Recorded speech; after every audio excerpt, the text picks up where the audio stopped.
자, 일단 이제 약 이제 3강에 걸쳐서 이제 우리가 총 원래 오늘하고 이제 다음번까지 수업이 이제 2번이 남았는데 정규 수업은 그리고 전에 이제 한 강 정도는 인원이 적게 와서 보강 그 수업을 빼고 뭐 수업을 좀 줄이고 보강을 한번 하기로 했는데 오늘 인원이 더 적어서 그러면 수업을 4번을 해야 되는 거야? 아, 참. 여하튼지 2번의 수업은 여기 오늘하고 다음 수업은 여기 오프라인에서 이제 진행을 하고 마지막 한 강의 수업은 보강으로 해서 쌍방향 수업으로 진행을 하도록 할게요. 알겠죠? 그리고 이제 추후에 2차 이제 미적분 공간도형 기하 파트 기백 쪽에 연결되어지는 2차의 수업들은 따로 이제 공지를 해서 진행하도록 하겠습니다. 자, 일단은 이제 수열 파트에서는 가장 기본이긴 하지만 문제에서는 많이 다뤄지진 않아. 그 부분이 뭐냐면 이제 점화시 관련된 부분이야. 수열의 시작이자. 수열하면 일단 딱 떠오르는 게 뭐야? 수열. 수의 나열이란 뜻이지. 수열하면 떠오르는 내용이 뭐가 있어? 단어나 사람 얼굴이나 등차. 정말 쉽게 떠올리는 진짜 별 생각 없이. 이거는 이제 그치 몸에 익은 대로 나오는 거야. 응? 등차 또. 그치 당연히 등비 넣어야지. 등차 등비. 또 알고 있는 게 어디까지인지 한번 보자. 개차? 야 요새 개차 수열 빠지지 않았냐? 또 군수열. 야 점점 어려워진다. 이게 바닥이야? 더 털어서 나올 거 없어? 크게.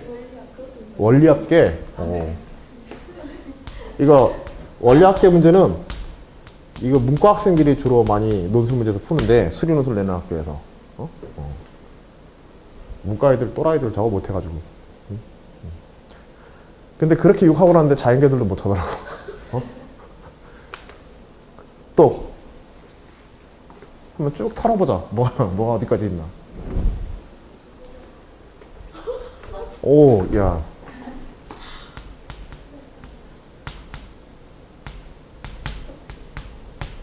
피부나 차간이지. 피부나 치수야. 또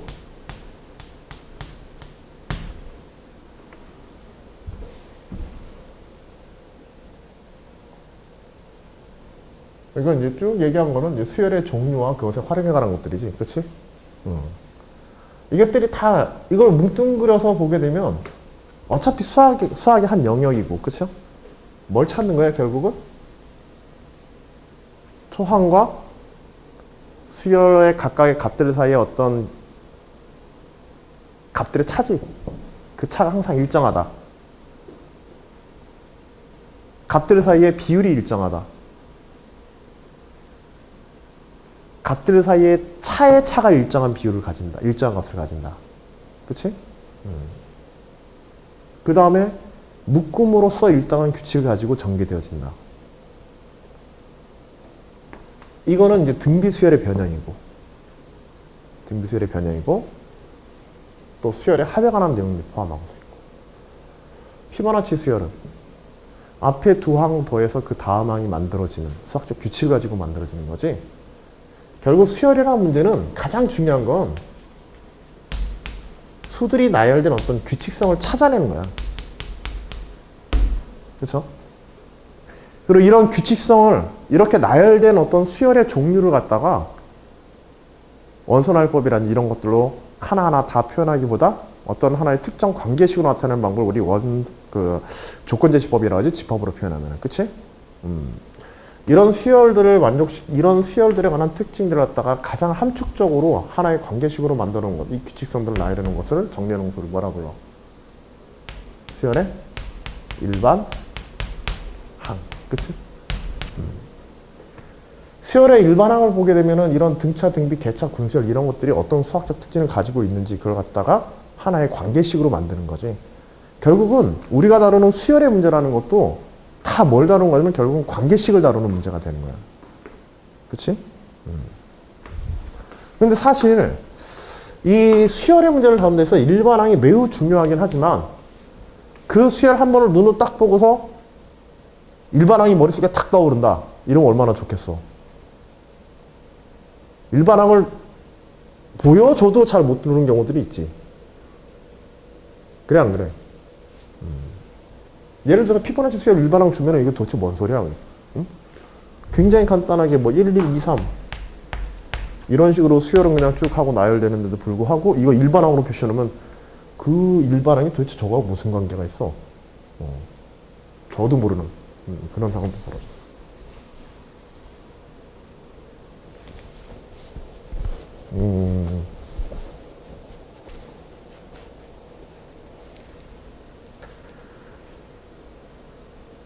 그래서 우리는 수열의 기본이 되는 것은 이런 여러 가지 나열된 어떤 규칙적인 어떤 배열들에 대해서 그것을 일반항으로 하나로 모아내기 전에 이 규칙을 언어적으로 정리하는 중간 단계의 관계식이 있는데 그 관계식을 거쳐서 사실 이렇게 하게 되는 거야. 예를 들어서 1, 1, 2, 3과 같은 이런 피보나치 수열에 대해서는 뭐부터 정의해? 이렇게 해서 어떤 n번째에 있는 일반항을 하나 우리 정의하지. n번째에 있는 어떤 수의 값을 an이라 하자. 초항 1부터 해가지고 a1 해가지고. 그래서 a1 equal 1이라고 이렇게 수열의 첫 번째 특징을 정리해 놓은 다음에 피보나치 수열은 어떤 식으로 구성되어 있다? 앞에 두 개 항을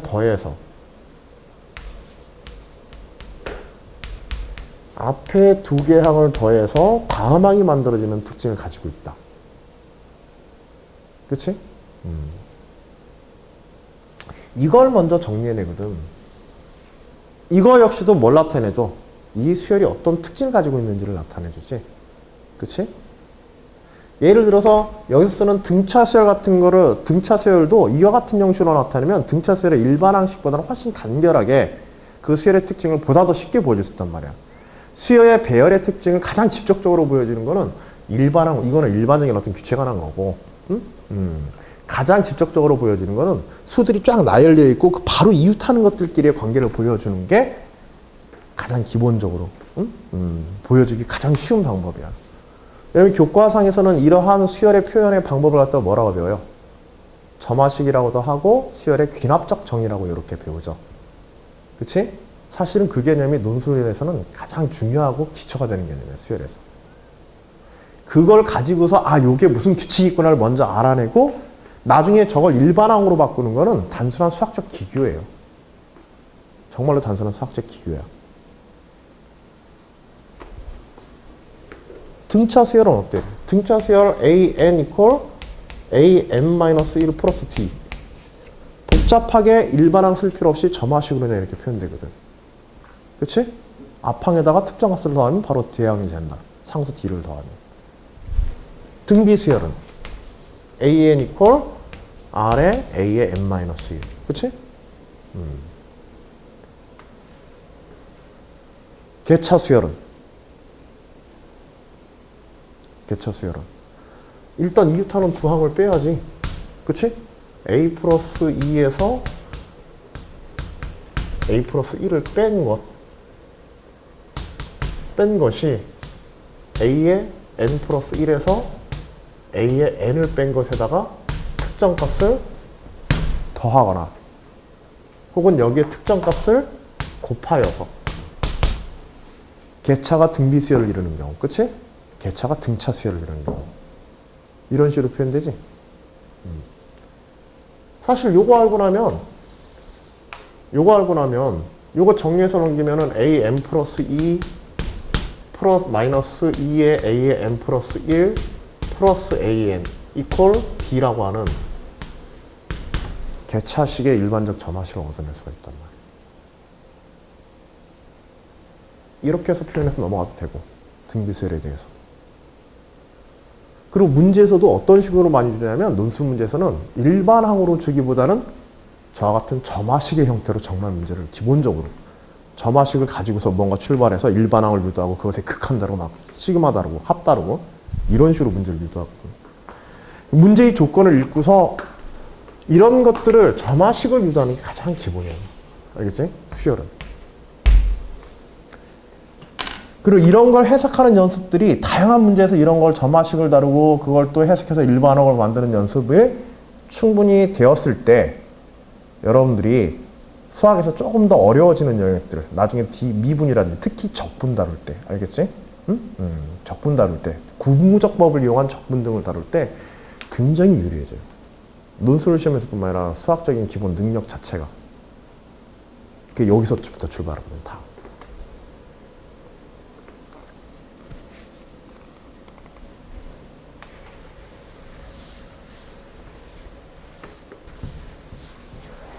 자, 그래서 이 시간에는 일단 이제 점화식과 일반항에 관한 이야기를 주된 내용으로 해서 오늘 한 시간을 진행을 하게 될 겁니다.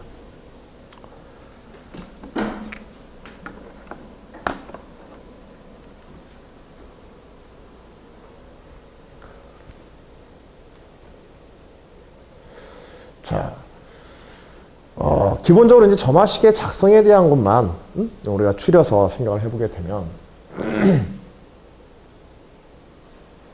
금방 얘기했던 거야. 일반항 AN의 정의에서부터 출발한 거야. 다른 거 없어요. 뭐 문제에서 앞에 뭐하고 어떤 규칙에 의해서 뭐가 만들어진다고 할 때 어떤 수학적 규칙에 의해서 뭔가 나열된다. 순차적으로 나열된다. 알겠지? 이런 규칙이 설명만 돼 있으면 일단 뭐부터 생각하냐면 일반항부터 생각하는 거야. 일반항 AN, 다른 건 필요 없어. AN부터 정의해 놓는 거야. 어떤 식으로 지금 이걸 갖다가 정리해 나가려고 하려면 수열의 귀납적 정의를 이용해서 기본 점화식을 만들자는 거야. 그러기 위해서 첫 번째 필요한 건 뭐다? 일반항이다. 일반항이 뭔지 그냥 정의만 해놓는 거야. 알겠지? 그리고 이제 문제의 조건 속에 수학적 규칙이 들어있지?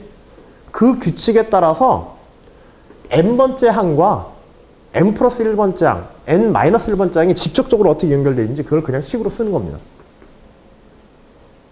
식으로 쓰는 거야, 일단. 알겠지?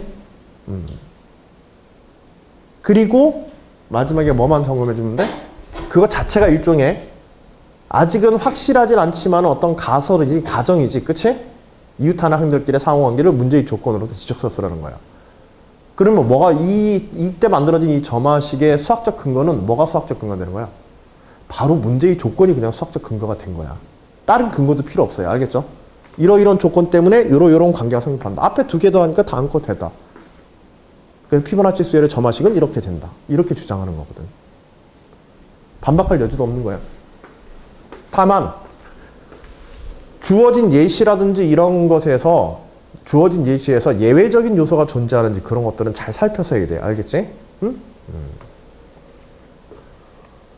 그리고 마지막에 그 수열의 초항이 n값이 어떤 값에서부터 그 식을 만족하게 되는지.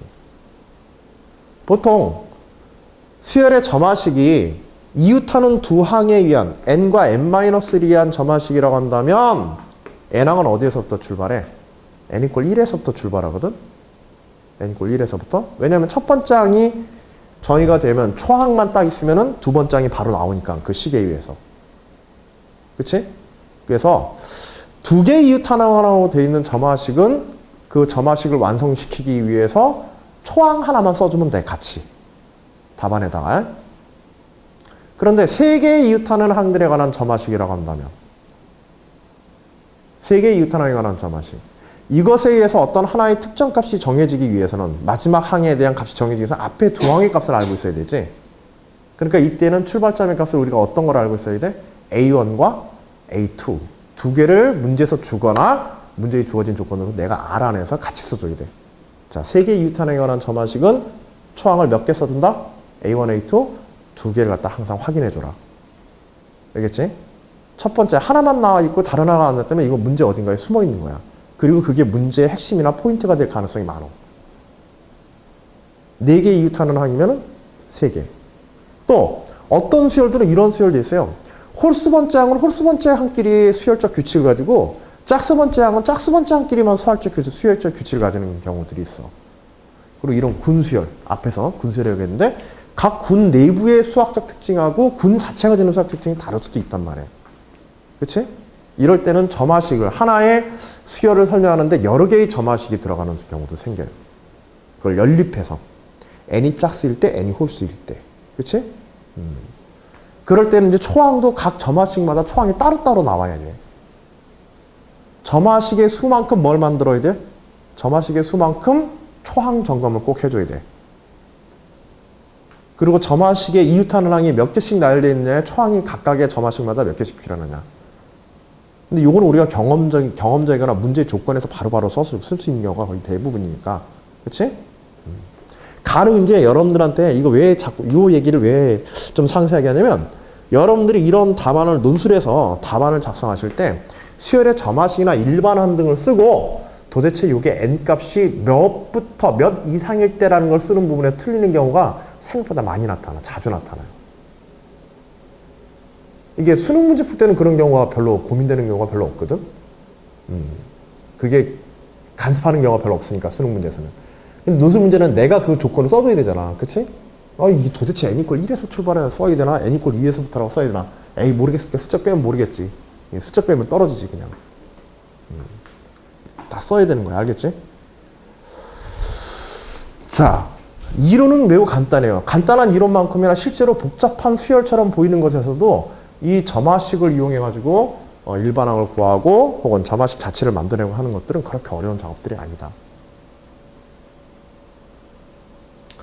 자, 거기에는 예제 1번을 한번 보세요. 전에도 여러분들하고 처음 수업할 때 제가 이런 비슷한 문제 들어갔다가 하나 예시로서 다뤘던 적이 있었던 것 같은데, 왜 이렇게 느리죠?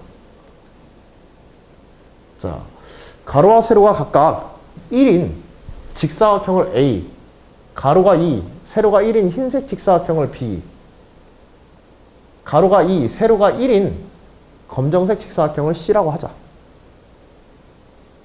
이제 가로의 길이가 N, 세로의 길이가 1인 긴 직사각형을, 기다란 직사각형을 A, B, C 세 종류의 직사각형으로 모두 덮는, 즉 N까지를 꽉 채울 수 있는, 알겠지? A, B, C의 조합을 A, B, C 이런 종류들만 쌓아가지고 덮는 서로 다른 방법의 수를 AN이라 하자. 여기서는 수구를 하나 덜어줬어.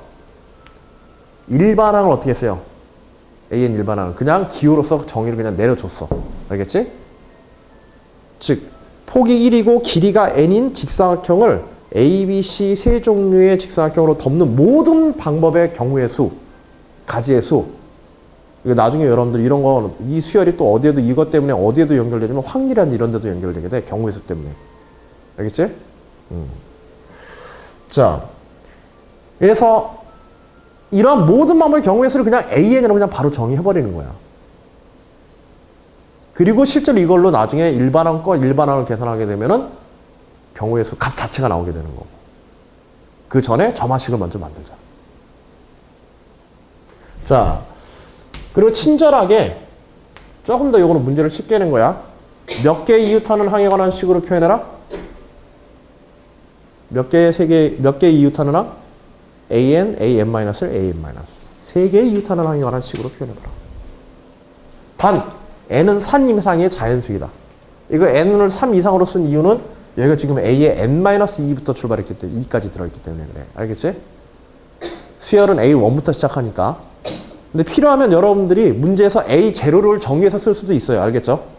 a0를 정의해서 뭐 n이 2보다 크거나 같다 이런 식으로 쓰더라도 내용상의 문제가 없으면, 수학적인 논리에서 문제가 없으면 그런 표현도 가능합니다. 꼭 항상 1부터 시작을 하면 법은 없어요.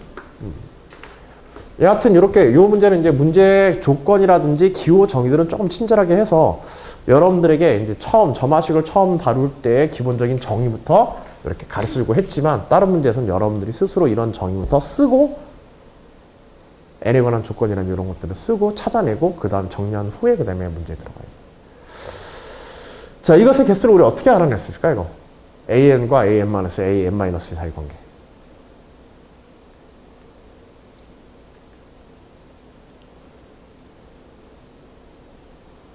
지금 까다로운 게 뭐냐면 자, 방법이 좀 머릿속에 떠올라, 안 떠올라? 떠오르면 떠오른다, 안 떠오르면 안 떠오른다. 떠오르는 사람, 안 떠오르는 사람. 뭐야, 그럼 도대체 정체가 자네들 셋이, 감이 잡혀, 안 잡혀? 어떻게 해야 될지.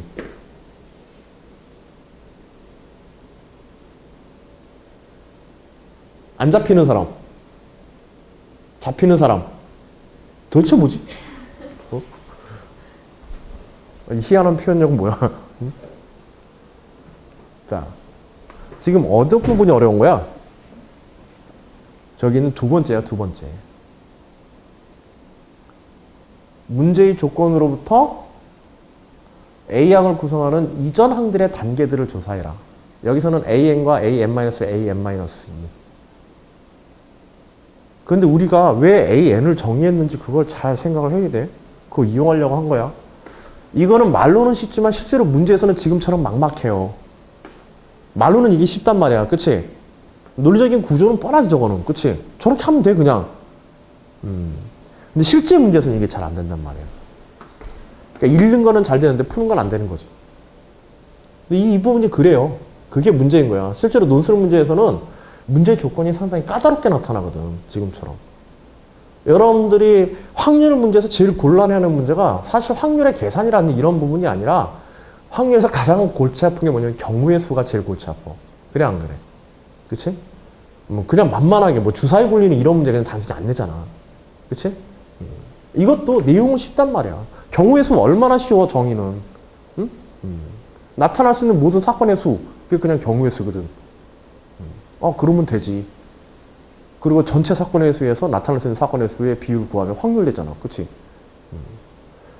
말은 쉬운데 지 보고 풀라고 하면 안 돼. 책 쓴 사람도 못 풀어.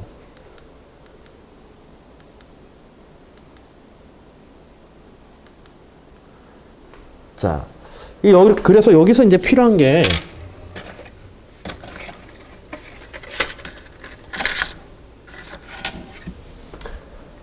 AN, AN-1까지로 한다면 n번째 칸까지를 무조건 채워놓는 n번째 칸까지를 채워놓는 이 방법의 가지수를 그냥 AN이라고 이렇게 정의한 데 초점을 맞춰야 돼.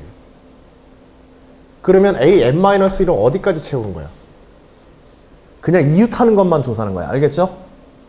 AN-1은 n-1번째 칸까지 채우는 모든 방법의 가지수지. 그치? 그럼 n번째까지 채우기 위해서는 AN-1까지 채운 다음에 A형 가로 세로 1짜리 칸 하나만 딱 끼워서 마지막을 채워버릴 수가 있게 돼. 그래 안 그래? AN-1까지 N-1까지 일단은 N-1까지 끝이 딱 떨어졌다고 한다면 그 전 단계가 N-1에서 딱 끝났다고 한다면 AN-1까지 딱 채운 다음에 AN으로 오는 방법은 N번째로 오는 방법은 딱 한 가지밖에 없어. 마지막에 A형이 딱 끼어 들어가는 거. 그래 안 그래? 자, N-1번째까지 오는 방법이 10가지가 있었다고 하자. 그러면 AN에도 몇 가지 방법이 포함되게 돼? 그치? 이 10가지가 마지막에 A를 채워서 오는 10가지밖에 없는 거야. 그래 안 그래? 그치? 그 다음에 AN-2는 그러면 뭐 어떻게 정의된 거야 그러면? AN이 n번째까지 채우는 거니까 AN-2는 n-2번째까지 딱 채우는 모든 방법의 가지수인 거야. 그 정의가 중요한 거야. AN-까지 딱 채웠단 말이야. AN-. AN-2까지 딱 채우고서 그리고서 AN까지 가는 이거 이렇게 이웃하는 걸 보는 게 아니야. 알겠지? 이거를 중심으로 해서 이것을 이루기 위해서 이것과 연계된 것, 이것과 연계된 이렇게 찾는 거예요. n-2번째까지 딱 채우는 게 AN-2야. 그치? 그럼 AN-까지 딱 채운 다음에 AN으로 가는 방법은 몇 가지야? 두 가지야. 왜냐하면 여기에 A를 넣어서 AN-를 채우고 가는 거는 AN-를 계산하는데 이미 들어가 있단 말이야. 그래 안 그래? 즉 an-2에서 an-n-1을 거치지 않고 바로 an으로 연결된 이걸 생각하는 거야. 자, an을 중심으로 이웃하는 항을 생각하라고 하는 것은 이웃하는 항들이 바로 an과 어떻게 연결되는 마지막 항과 바로 연결되는 관계가 어떤 이걸 보라는 거야. 거쳐서 연결되는 걸 보는 게 아니라. 봐봐. an-2까지 오는 방법이 8가지가 있었다고 하자. 알겠지? 그러면 n-2까지 온 다음에 an으로 바로 연결될 수 있는 건 몇 가지가 있어? 여기서 바로 일로 갈 수 있는 건 2가지지? B형과 C형. 가로가 2인. 그치? 두 종류. 흰색과 검은색 두 종류. 그치? 방법이 몇 가지? B형이나 C형을 넣는 2가지가 있단 말이야. 따라서 an-를 통해서 an으로 바로 가는 경우의 수는 몇 가지가 돼? 2 곱하기 8이 되는 거지. 그치? 여기까지 온 다음에 B형 통해서 일로 가는 거. 여기까지 온 다음에 C형을 선택해서 일로 가는 거. 그치? 그래서 2 곱하기 an-2에다가 n-1을 거쳐서 일로 오는 것. 그치? 응? n-1을 거쳐서 오는 것 an-1. 이렇게 해서 an까지 도착하는 모든 방법의 가짓수가 수식으로 정리되게 되는 거예요. 이해하겠어요?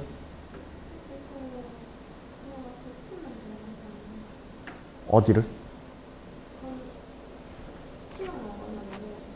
어디를 튀어나와? 여기 n을 지나서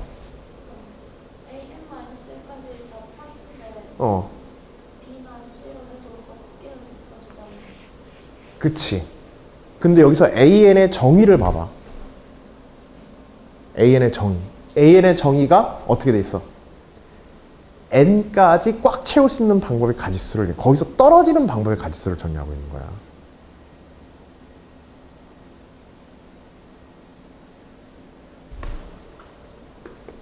간혹 이제 그런 문제의 세부적인 요소의 해석이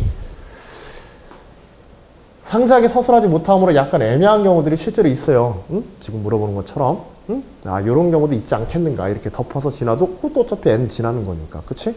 n까지 덮는 거 아니냐. 응?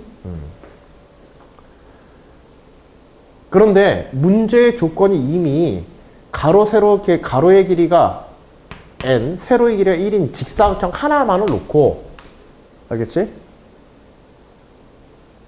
세 종류의 직사각형으로 모두 덮는 서로 다른 방법의 수를 an이라고 정의하는 순간 이것을 넘어서는 경우들은 이미 여기에서는 배제를 시키고 있다라고 합리적으로 가정을 하고서 있어야 돼. 이걸 이제 문제의 합리적 조건이라고 그러거든. 응? 만일 이 문제가 그것을 그렇게 덮어서 넘어서는 경우를 포함하게 된다면 문제 자체가 성립해 안 해. 문제 자체가. an과 an-1과 an-2까지로 끝나질 않는단 말이야. 그렇게 되면 어디까지가 있어? 끝이. an 플러스 1까지가 있지. 예를 들어서 an-를 차왔다고 한다면 an-에서 b를 선택하려 한다면 그 방법의 경우의 수하고 an 플러스 1의 방법에 관한 경우의 수가 같이 혼용이 되지. 그래 안 그래? 그러면은 이 경우의 수에서 an, an-, 이 세 개의 항으로만 나타낼 수 있어 없어? 그치. an 플러스 1까지 가능하게 돼. 그렇게 되면. 그리고 어떤 특정 요거를 이제 읽다가 혹시라도 이런 경우가 나와서 수열의 점화식을 만들 때 an을 딱 정리하잖아. 그러면 그걸 덮고 지나거나 그걸 포함하고 넘어가는 경우들은 제외시켜야 돼요. 그걸 기본적으로 문제의 조건에서 언어 속에 이제 들어있다라고 생각하고서 우리가 가정을 해줘야 돼요. 전에도 비슷한 얘기 한 적이 있어. 이제 논술 문제보다는 약간 허술한 구석이 있단 말이야. 자네가 지었으면 분명히 그런 부분이 있거든? 응?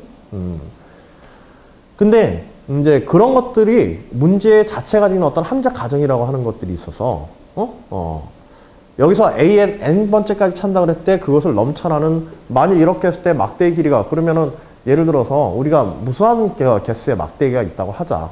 응? 길이가 1부터 무한대까지 막대기들이 있다고 하자. 그러면 첫 번째 칸을 채우는 방법의 가짓수는 한 칸, 1일짜리 칸을 재는 방법의 가지수는 몇 개가 증가? 무한개가 돼버리거든. 어떤 함정 선택을 할 수 있는 기준이 생겨 안 생겨? 그치, 이제 수학적 규칙으로 논하기 좀 곤란한 상황들이 생기게 돼. 그래서 이런 이제 점화식의 경우에서 AN이라고 딱 주어지는 것은 그 n번째 상황에서 모든 상황이 끝나는 그 단순한 그 상황까지를 얘기하는 거야. 알겠지? 수학의 귀납작 정의를 해줄 때는 은행에다가 예금할 때 은행에다 예금한다는 그 문제의 조건만 가지고 우리는 은행에다 예금해서 손해보는 경우는 있다 없다? 없다라고 가정한단 말이야. 주식에다 똑같은 돈을 주식에다 투자한다. 어때? 앞으로 미래에 자신의 돈이 원래학계에서 어떻게 될지 계산한다고 할 때 그때는 마이너스도 계산을 해야 되지. 마이너스 되는 소지도 계산해야 돼. 근데 실제로는요, 은행에다 맡겨도 돈 잃어버리는 경우 생기죠. 이전에 저축은행 같은데 은행 망해버리면 돈 다 말리는 거잖아. 은행 예금도 안전한 게 아니거든. 그럼에도 불구하고 우리는 은행에 관한 문제에 대해서 원리학계라든지 이런 것들을 계산하거나 할 때는 항상 플러스로 계산하지. 손해보는 경우는 생각하지 않는단 말이야. 투자에 대해서. 그 단어 자체나 그 용어의 정의 자체가 가지고 있는 그런 이제 함정 가정이라는 게 전제로 깔고서 이제 들어가는 것들이 이렇게 있습니다. 알겠죠? 자, 그러면 이제 이 문제는 해결이 되지. 중요한 거는 이제 이렇게 이웃하는 항들끼리의 관계를 식으로 맺는다는 게 도대체 무슨 얘기인지 그걸 정확하게 이해해야 돼. 알겠지?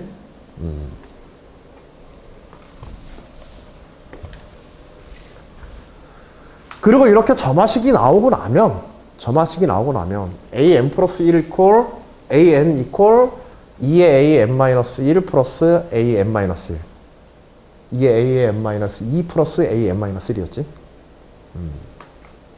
그 식을 통해서 나중에 또 일반항을 어떻게 구하느냐? 그건 단순한 식의 변형이야. 그 식의 변형에 관한 건 뒤에서 서강대 문제로 나왔던 예시가 아주 좋은 예시들을 갖다 많이 쓰고서 있으니까 뒤에서 좀 보도록 할게요. 자, 이번에는 아까 전에도 잠깐 나왔는데 이건 피보나치 수열에 관한 문제예요. 지금 이 선택도 한번 잘 보세요. 피보나치 수열에 관한 문제를 들어가기 전에 계단 오르기 문제를 한번 생각해 볼게요. 계단을 올라갈 때 아마도 피보나치 수열을 배울 때 가장 많이 흔하게 쓰는 얘기가 토끼 번식에 관한, 그치? 무한 번식하는 슈퍼 토끼에 관한 예시와 그 다음에 계단에 관한 예시를 많이 쓰는데, 자, 계단을 올라가는데요. 계단을 올라갈 때 선택할 수 있는 방법의 가지수가 두 가지가 있어요. 어떤 거냐면 한 계단씩 올라갈 수 있고 두 계단을 한꺼번에 뛰어 올라갈 수도 있어. n번째 계단에 올라가는 방법의 가지수에 대한 점화식을 구하여봐라. 여기서 점화식을 구하는 거는 n번째 계단과 뭘 생각해야 돼? 자, 이렇게 점화식을 만들려면 습관적으로 어떤 식으로 가는 경우들이 많냐면 출발점을 첫 번째 계단부터 잡아가지고 첫 번째 계단은 한 걸음 가는 경우밖에 없다. 그렇지? 두 번째 계단 올라가는 거는 한 걸음 한 걸음 두 걸음 해가지고 두 가지가 있다. 세 번째 계단 올라가는 거는 한 걸음 한 걸음 한 걸음 두 걸음 한 걸음 한 걸음 두 걸음 해서 총 세 가지가 있다.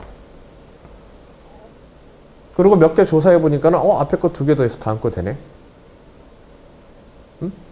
제일 바닥에 서 있는 경우의 수도 한 1이라고 가정하자. 그러면 1, 1, 2, 3 해가지고 피보나치 수열 나오지? 이렇게 경험적으로 가는 방법을 써서 여러분들이 설명한다면 논술 점수에서는 절반밖에 안 줍니다. 기본적으로. 물론 이런 이제 직관적 방법을 가설로서 우리가 증명할 어떤 명제의 가설로서 뭐 설정한다. 이럴 때는 이 방법이 가능하지만, 그리고 나중에 일반화해서 증명을 해줘야 돼. 그렇게 식을 만들고. 여기서부터 출발하는 게 우리는 어디서부터 출발하자? n번째에서부터 그냥 출발한 거야. n번째 계단 올라가는 방법의 가지수를 뭐라고 하자? 그냥 a, n이라고 정의하자. 그리고 그것과 이웃하는 방법을 생각하자는 거야. n번째 가기 전에 어디를 거쳐? 어디나 어디를 거쳐? 한 계단이나 두 계단씩 올라갈 수 있으니까. 직접 n번째 올 수 있는 거는. 그쵸. n-1번째에서 한 계단 떼서 오는 경우와 n-2번째에서 두 계단 떼서 오는 경우. 이 딱 두 가지밖에 없죠. 그러면 n번째 계단에 오는 모든 방법의 가지수는 n-1번째 계단까지 오는 방법의 가지수와 n-2번째까지 오는 방법의 가지수 그냥 더하면 끝나죠. 마지막의 선택이 n번째를 가기 위한 마지막의 선택이 어떤가 이것만 살피면 된다는 거야.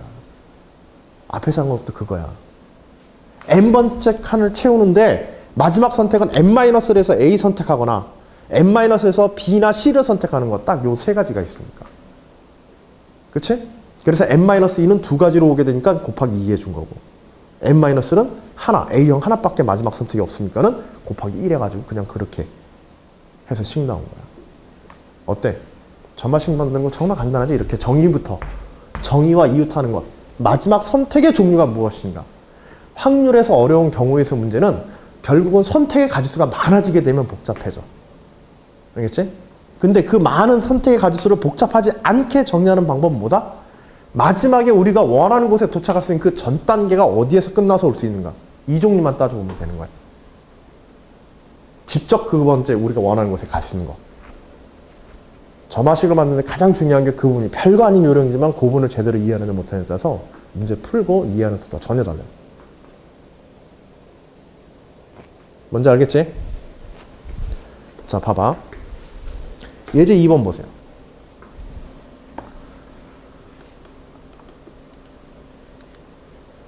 자, 50원짜리 커피, 50원짜리와 100원짜리 동전을 이용하는 커피 자동 판매기가 여기서 500원짜리가 많은데 있다고 하자. 이 커피 자동 판매기 이용자의 수중에 50원짜리 동전과 100원짜리 동전이 충분히 있다고 하자. 이거라도 충분히 있으면 행복하지, 그치?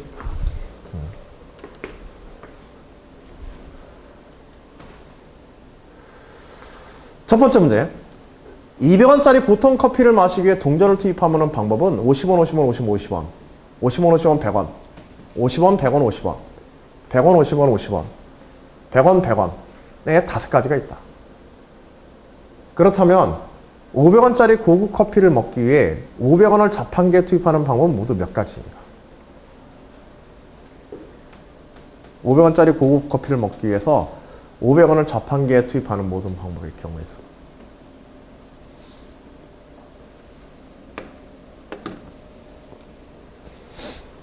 일단 일반화시켜서 검증하는 데 있어 일반화된 점화식을 얻는 데에는 우리가 경험적인 걸 쓸 수 없지만 이 특정 값을 논하는 데는 쓸 수는 있죠.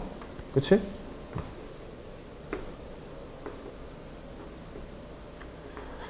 이건 여러분들이 이제 경우의 수 다루는 식으로 해서 할 수 있어. 그치? 일단 50원짜리 10개 놔야라는 거.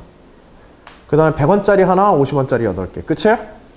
100원짜리 2개 들어가는 경우, 100원짜리 3개 들어가는 경우, 4개 들어가는 경우, 5개 들어가는 경우, 6개 들어가는 경우. 이렇게 해서 자릿수 선택.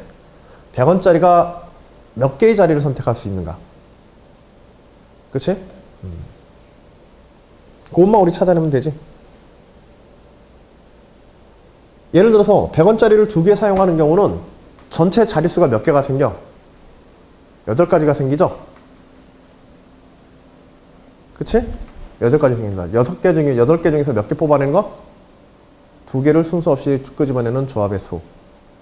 그게 이제 경우의 수가 되겠지. 그치? 그래서 10개 중에서 하나도 쓰지 않는 거. 만약 확률적 방법을 사용한다면 10개 중에서 10개 중에서 100원짜리를 하나도 선택하지 않는 거. 50원짜리만 나열하는 방법이죠. 한 가지밖에 없지. 그렇지? 그 다음에 8개 자리 중에서 몇 개? 100원짜리 하나 쓰는 경우? 8개 자리가 9개 자리지. 9개 자리 중에서 한 가지를 선택하는, 한 가지를 100원짜리를 넣는 경우의 수. 그 다음에 8개 중에서 100원짜리 2개 넣는 거. 그치?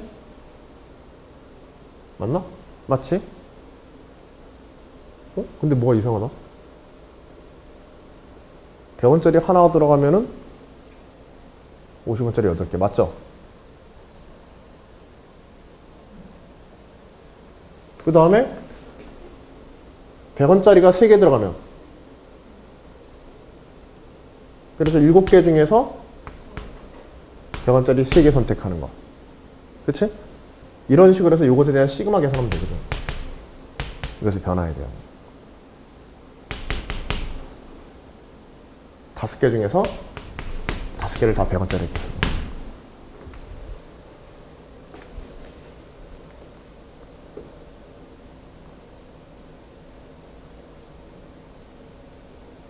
왜냐면 거기 보기에서 순서를 고려하도록 되어 있으니까 100원짜리가 차리하는 자리가 다르게 되면 서로 다른 방법이다라고 지금 쓰고서 있으니까. 그렇지? 이건 자리수 선택입니다.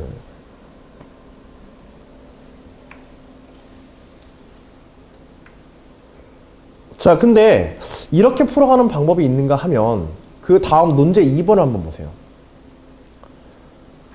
어떤 금액을 만드는 데 사용되는 50원짜리 동전의 최대수를 n이라 하자. 50원짜리 동전의 개수를 중심으로 보는 거야. 이 금액을 만드는 방법의 수를 fn으로 표현하자. 즉 얘는 몇이야? 500원짜리를 갖다 500원짜리를 만드는 방법을 가지고 쓰는 f10이 되는 거지. 50원짜리 동전 10개를 사용해서 만들 수 있으니까 50원짜리만 만들 수 있는 방법의 가지수를 fn이라 하자. 이거는 뭘 준 거냐면 점화식에서 일반항 준 거야. 알겠지? 보통 수열에서는 an으로 표현하고 함수에서는 수열과 같은 값으로서 정수 n에 대해서 fn과 같이 이렇게 표현해요. 이 표현은 뭐와 똑같은 표현이다? 함수의 표현이지만 그죠? 수열의 일반항과 똑같은 표현이다. 알겠지? 그래서 식보다 보면 an과 fn을 구별하지 않고 쓰는 경우들도 꽤 돼. 수열과 일반항은 함수와 일반항은 따로 구별할 필요 있다 없다? 없다. 알겠지? 식의 표현에서 약간의 차이는 있는데 그건 나중에. 자, 그래서 500원짜리를 만드는 500원을 만드는 방법의 가지수란 함수 f에 의해서 정의하면 500원을 만들 때 50원짜리가 최대로 들어가면 몇 개까지 들어가는 거야? 10개까지 들어가는 거지? 그치? 그래서 이걸 F10이라고 하자. 이 500원을 만드는 방법의 가지수를, 물론 여기엔 100원짜리도 들어가고 뭐 뒤섞여 100원짜리가 몇 개 다르게 막 뒤섞여 들어가지만 여하튼지 500원을 만드는데 들어가는 동전의 50원짜리 동전의 최대수를 10개라고 했었을 때 이 10개로 500원 만들 수 있으니까, 즉 500원을 만드는 모든 100원짜리까지 사용한 모든 방법에서 그냥 F10이라고 표현해도 상관이 있다 없다? 없다. 정의하기 나름이니까. F는 우리 정의하기 나름이다. 즉 500원을 만드는 50원짜리와 100원짜리로 500원을 만드는 모든 방법의 가지수를 이렇게 F10으로 대표해서 나타내자. 이 뜻입니다. 알겠지? 자, 그러면 이때 F10은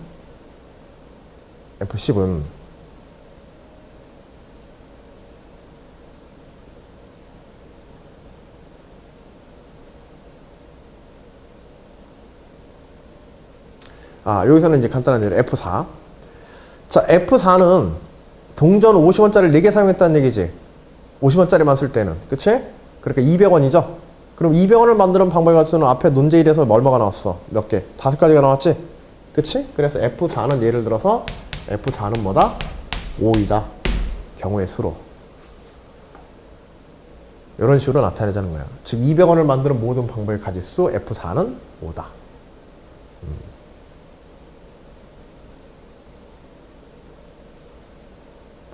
자, 만일 F0를 1로 정의했었을 때 이거는 뭐 0원을 만드는 거지 아무것도 없는 상태. 이것도 하나의 방법의 가지수라고 하자. 아무것도 없어야 된다. 그 조건 하나라고 하자. 1로 정의했을 때 초항 정의해 준 거야.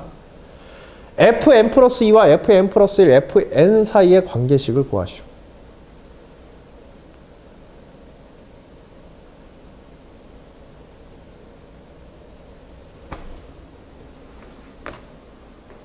fn은 50원짜리를 n개 사용해서 만드는 거잖아. 그치? fn 플러스 1은 50원짜리를 n 플러스 1개 만드는 거지. 그 다음에 fn 플러스 1은 50원짜리를 n 플러스 2개, 즉 100원만큼 더 많게 만드는 거지. fn보다. 그치? 100원 더 많게 만드는 거야. 그리고 그것의 각각의 정의들을 갖다가 그것의 방법의 가지수 자체를 갖다가 정의를 해버렸단 말이야. 그러면 이 식에서 마지막은 fn으로 끝나야 돼. fn 플러스 2가 되도록 만들어줘야 돼. 그치? 제일 마지막 항이 중심이 돼서 나머지 앞에 항들에 의해서 만들어지는 거야. 항상 점화식이란 앞에 항들에 의해서, 앞에 수들의 규칙적 나열에 의해서 마지막 항이 어떻게 결정되는지 이거 보라 그랬지? 즉 예를 들어서 fn 플러스 2가 만들어지기 위해서는 fn에서 마지막 선 바로 직접 가는 걸 다뤄야 된다 그랬어요. fn에서 fn 플러스 2로 직접 가기 위해서는 마지막에 뭐가 들어가야 돼? 100원짜리 하나 들어가면 돼. 50원짜리 두 개 들어가는 건 아니야. 알겠지? fn에서 fn 플러스 1로 바로 가는 것? 마지막에 100원짜리가 들어가는 경우밖에 없어요. 그쵸? 그러면 fn 플러스 2는 fn을 그냥 더해주면 되는 거지. fn에 온 다음에 마지막에 100원짜리 선택밖에 없으니까. fn에서 fn 플러스 1에서는 100원짜리 선택밖에 없기 때문에 무조건 한 가지밖에 없단 말이야. 마지막 선택이. 우리 선택은 50원과 100원 두 종류가 있는 거죠. 그치? fn에서 fn 플러스 1은 100원짜리 선택 한 번에 해서 간다. 그 다음에 fn 플러스 1에서 fn 플러스 2로 가는 거는 마지막에 50원짜리 선택 하나. 끝. 그래서 fn 플러스 2는 fn 플러스 1 플러스 fn이다. 끝나는 거예요. 그래서 아 이게 피보나치 수열이구나. 앞에서는 저거는 그 방법을 쓸 수가 없었어. 저거는 왜냐하면 표현법이 지금 이 피보나치 수열로 표현할 수 있는 표현법이 아니기 때문에 그래 저거는. 여기는 그 n에다가 특별하게 뭘 썼기 때문에 50원짜리 동전으로만 계산할 때 개수를 거기다 썼기 때문에 이게 가능한 거야. 알겠지? 1번에서는 그 방법으로 저거 계산 못합니다. 알겠죠? 응?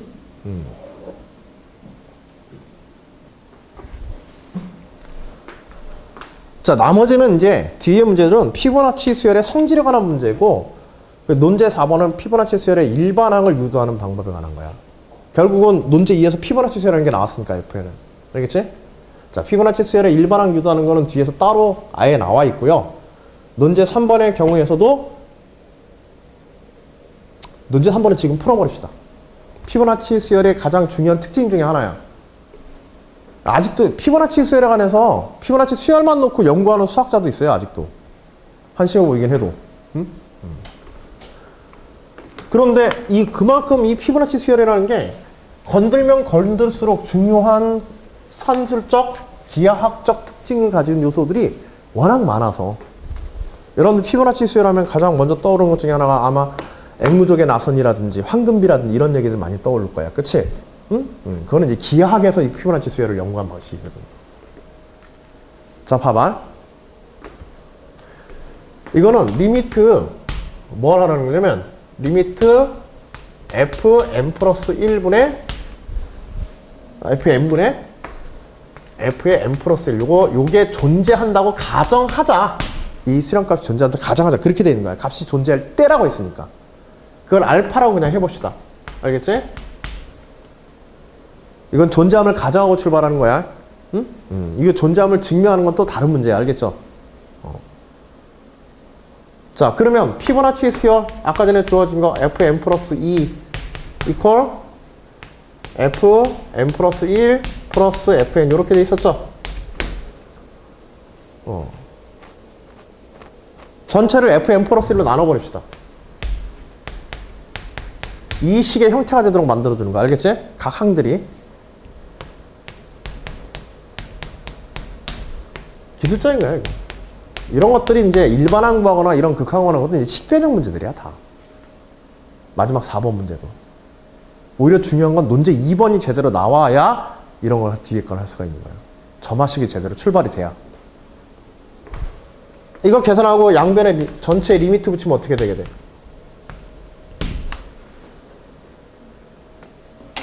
전체 리미트 붙이면 얘는 1, 그치? 왜 뭐 이상해?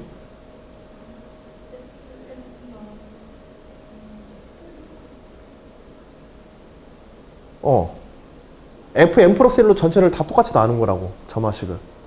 그래서 얘는 뒤집어져 있는 거야, 지금 저거하고는 다르게. 알겠지? fn으로 나누자.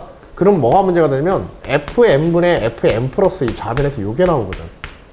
요것 때문에 차라리 골치 아파지는 거야. 그래서 요게 뭘로 되어 있기 때문에 이웃하는 항의 비로 되어 있기 때문에 요거는 조금 이제 요령이야. 뭐 다른 원리는 아니고 주어진 극한이 이웃하는 항에 관한 비로 되어 있으니까 가능한 한 세 개의 항의 점화식으로 되어 있는 것에 중간항으로 나눠버리게 되면 어떻게 되게 돼? 중간항으로 나오는. 그치. 이웃하는 항들에 관한 분수식으로만 다 표현되게 되지, 그러면. 그렇잖아? 그래서 이렇게 한 거야. 이건 요령이야. 근데 사실 문제 풀다 보면 이게 중요한 기술이 될 수 있어.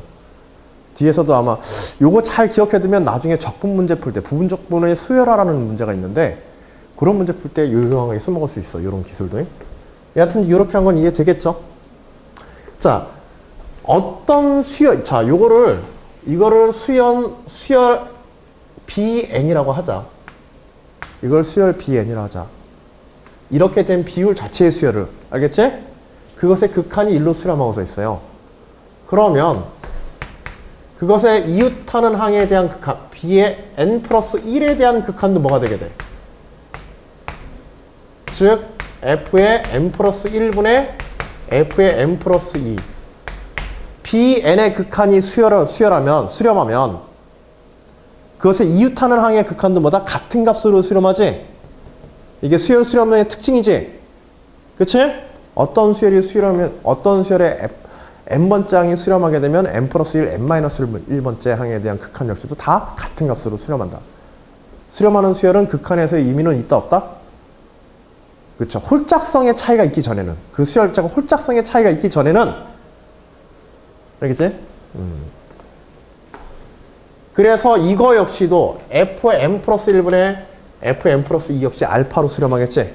자, 그러면 이 극한에 관한 점화식이 곧 뭘로 변하게 돼? 극한에 관한, 극한의 수렴값에 관한 관계식이 돼버리죠. 방정식이. 알파. 그치? 응?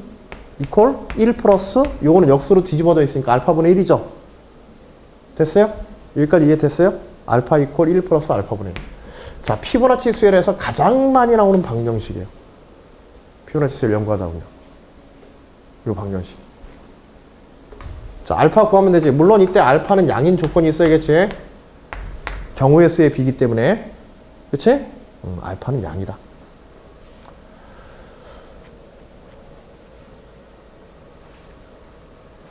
자, 그래서 알파의 제곱 마이너스 알파, 그 다음에 마이너스 1 이퀄 제로의 관계식, 2차의 식을 갖다가 근해 공식 이용해서 풀면 어떻게 돼요? 근해 공식 이용해서 풀면 알파 이퀄 2분의 1 플러스 마이너스 루트 5. 됐지?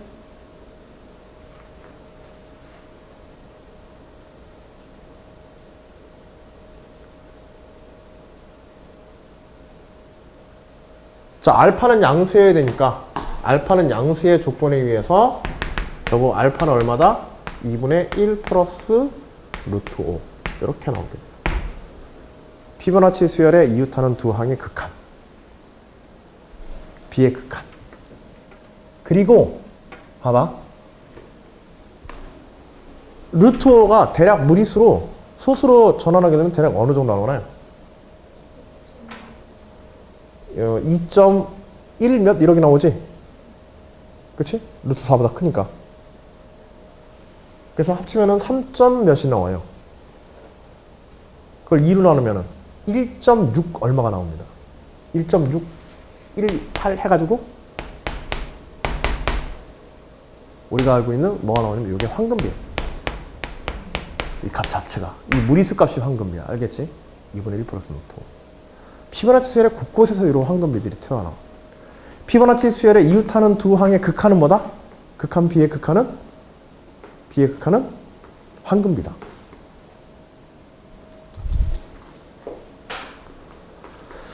아마도 논술 문제에서 단일 수열에 관한, 순수한 단일 수열에 관한 문제로 가장 많이 출제되어지는 것은 이 피보나치 수열이에요. 다른 어떤 확장이라는 이런 거 없이, 알겠지? 순수하게 단일 수열의 문제로. 등비 수열, 등차 수열은 논제 자체에 등장하는 적이 거의 없고요.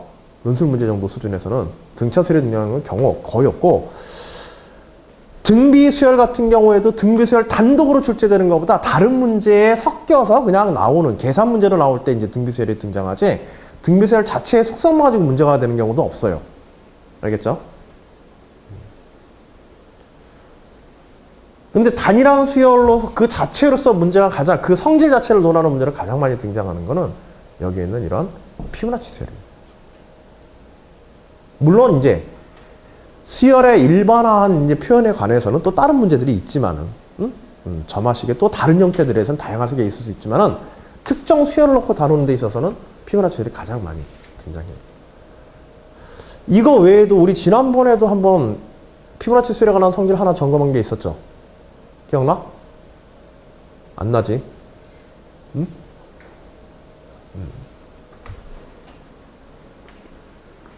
뭐냐면 피보나치 수열의 이웃하는 두 항은 뭐다? 서로 관계 있다. 유클리드, 그치? 알고리즘을 통해, 유클리드 알고리즘이라고 했지? 응? 최소 공배수 구하는 거. 어떤 두 수의 최소 공배수, 나머지 정리 이용해서 최소 공배수 구하는 문제 있었지? 그치? A와 B의 최소 공배수는 A를 B로 나눠서 쓸 때 그것에 몫이 있고 나머지가 존재하는 말이냐면 A와 B의 최소 공배수는, 최대 공약수. A와 B의 최대 공약수는 B와 R의 최대 공약수와 같다. 알겠지? 최대 공약수와 같다. 이거 이용했어. 유클리드 이제, 알고리즘. 유클리드 알고리즘이라는 거. 그래서 이걸 R1이라고 하면 나중에 또 B 이퀄 또 R1에 B1은 B1 이퀄 R1에 Q1 플러스 R2 이런 식으로 계속 내려가지.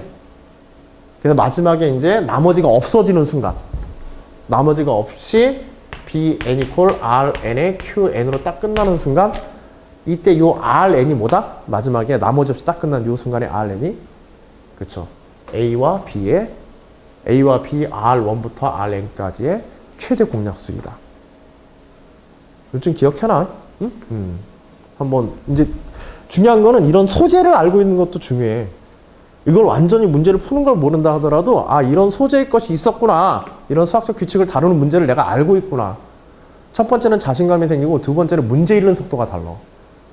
문제 읽고 이해하는 게 다르단 말이야. 기억을 되살리는 거하고 생천 처음 보고 다시 분석하고 알아내야 되는 거. 이거 전혀 다른 거야. 알겠지? 그래서 한 번쯤은 읽어봐야 돼. 뭐가 있는지만 쫙. 그래서 뭐가 남지 않는 것 같은데도요, 이런 걸 해봤다는 거. 지금 여러분들이 대충 이 얘기만 듣고도 이거 설명하는데도 지난번에 얼마 걸렸어? 이거 1시간 넘게 걸렸어. 1시간 아니면 뭐야? 그 이상 걸려서 이거 했었거든? 근데 1시간 이상 걸려 한 거를 일단 한번 보고 나니까는 간단하게 얘기하니까 어때? 2, 3분 만에 다시 기억 떠올리게 할 수 있단 말이야. 알겠죠? 필요할 때 나중에 볼 수 있도록 여러 가지 것들을 다양하게 봐두는 거.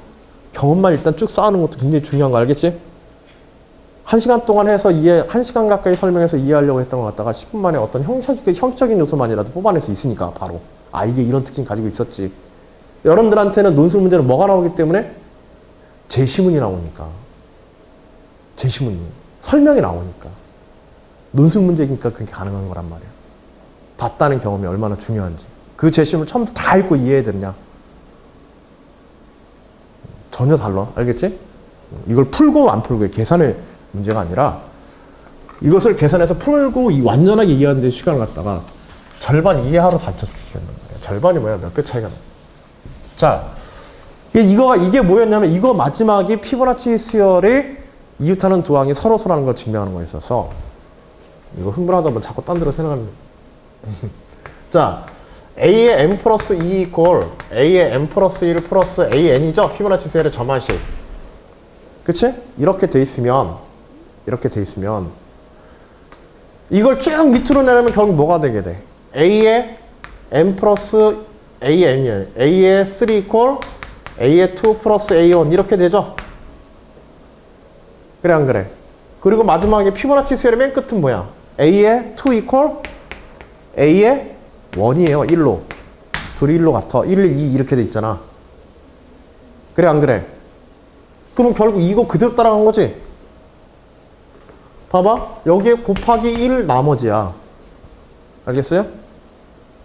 A의 M 플러스 1 이퀄 A의 N 곱하기 1 플러스 A의 N 마이너스 1 이렇게 돼 있는 거야. 이 곱하기 1이 빠져 있는 거야. 몫으로. 어때? 이것의 최대 공약수는, 그치? 이것의 최대 공약수는 이것의 최대 공약수와 같다. 세 개의 최대 공약수가 동일하다. 그치? 나머지가 있으면. 이게 유클리드 알고리즘이거든. 이것의 둘의 최대 공약수는 나머지하고도 최대 공약수여야 된다. 가지고 있어야 된다. 동일한 최대 공약수를. 그리고 an 플러스 an에서 이렇게 되고 이건 계속 나머지가 나머지가 계속 있죠. 그러니까 나머지가 없어질 때까지 계속 가야 돼. 유클리드 알고리즘에 따르면. 최대 공약수를 실제 알아내려면. 나머지가 드디어 어디 없어져? 어디 가야 없어져? 여기까지 가야 나머지가 없어지지? 그래 안 그래? A2 equal A1 곱하기 1 이렇게 돼서 나머지가 없단 말이야. 그때 이 A1 자체가 뭐가 되는 거야? 전체 A1부터 AN-2, N 플러스 2까지의 공약수가 되는 거지. 알겠어? 그래서 피보나치 수열의 각각의 값들은 이웃하는 항들의 값들은 뭐가 존재하지 않는다? 최대 공약수로서 뭐밖에 안 가진다? 1밖에 가지고 있지 않는 거야. 즉 피보나치 수열의 이웃하는 항들은 다 뭐다? 이웃하는 두 항은 이것의 최대 공약수가 지금 1이 된 거야. 알겠지? 응? 이웃하는 두 항은 그렇죠. 서로서 관계에 있다 하고 끝나게 되는 거야. 근데 그런 증명법 좀 특별한 내용이기도 하고 또 다른 수학적 원리. 우리가 지금 한 거는 FM부터 FM 플러스 1은 극한에 관한 그치? 개념을 이용한 거고. 그렇죠? 자, 논제 4번은 우리가 뒤에서 피보나치를 일반항 구하는 것. 요거 이제 아예 일반항 세개 이웃하는 항에 관한 점화식 정도까지 다루는 게 논술 문제에서 점화식에서 일반항 다루는 정도 수준의 문제야.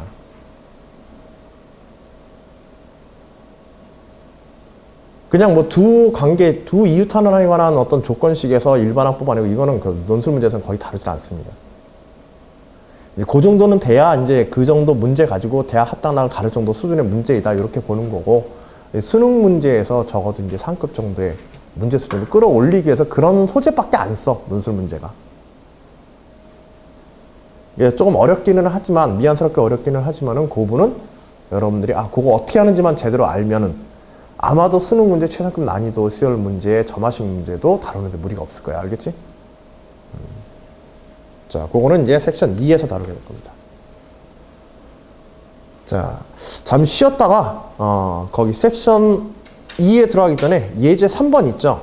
요 예제 3번은 예제 3번 자체가 뭐 점화식에 관한 문제라기보다는 함수의 대응 관계에 관한 문제로서 상당히 중요한 문제라고 생각하시면 돼요. 중요한 문제보다 좀 어렵고 요거는 해볼만 요런 특별한 경우에 함수 문제를 어떻게 처리하는가 요거 한 번쯤 그냥 봐두고 넘어가면 돼. 알겠지? 좀 쉬었다가 그 문제를 진행하겠습니다.